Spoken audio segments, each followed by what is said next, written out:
Collection of poems, anthology అంటారు. ఏమంటారు? Anthology.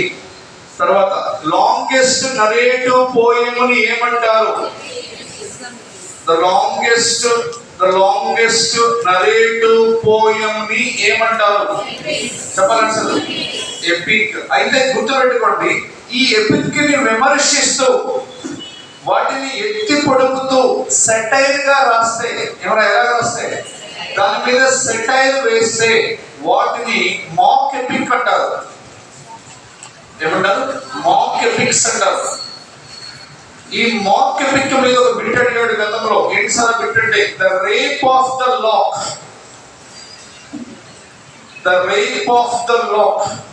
ఈ రేప్ ఆఫ్ ద లాక్ అనే దాన్ని ఎవరు రాశారంటే అలెగ్జాండర్ ద పోప్ అనే వ్యక్తి రాశాడు. గుర్తుపెట్టుకోండి.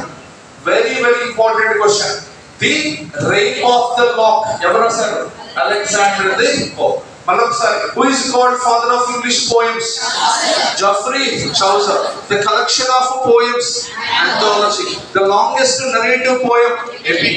Epics మీద వేసే సెంటెన్స్ ని మాక్ ఎపిక్. మాక్ ఎపిక్ ఉదాహరణ The Rape of the Lock. ఎవరు రాశారు? Alexander the Pope. Alexander the Pope.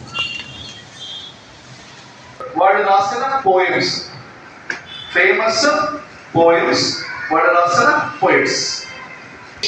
Man in ఎస్టీ కాలరీస్. ఎవరు రాశారు? ఎస్టీ కాలరీ. వీరి పేర్లు మర్చిపోతే మనం చేయలేమంట. Poetry is called the best words in their best order. Words were we are seven. ఎవరు రాశారు?